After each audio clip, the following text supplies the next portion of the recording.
past month, the Trump administration has been engaged in an ongoing campaign of misinformation and scaremongering about the migrant caravan, asserting that it's full of criminals, including unknown Middle Easterners who pose a threat to Americans. We know that this was a strategy intended to rile up Trump's base of xenophobes and white supremacists before the midterm elections, and we know that it worked. 2 weeks ago, one of those white supremacists made a post on the social media site Gab about a Jewish organization which provides services to refugees.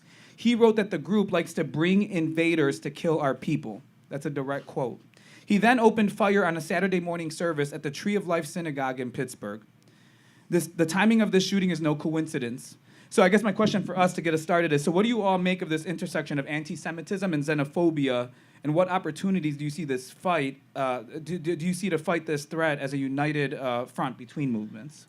I put myself in a funny situation because I like wrote this segment of the show, and I explicitly set myself up to talk about something that I'm like deeply uncomfortable with and deeply like unsure about as a Jewish woman and as someone who has done some organizing, specifically in Jewish organizing spaces around the occupation in Palestine.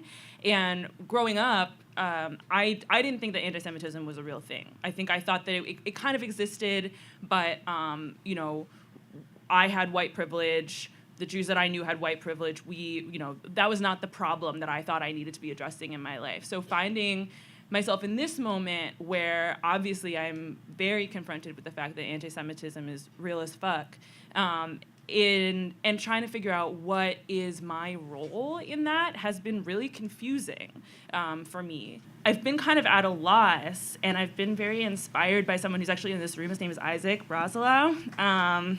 Give it up for Isaac. He's a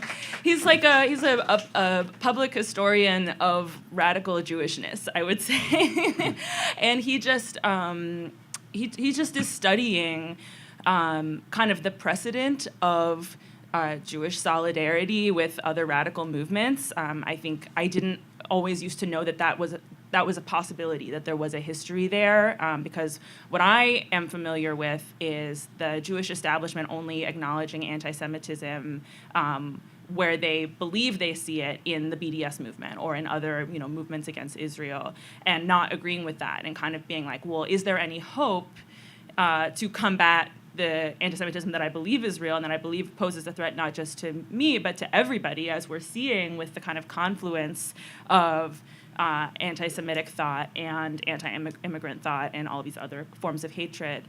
And so the only thing that I kind of see right now as a way forward is really studying the history.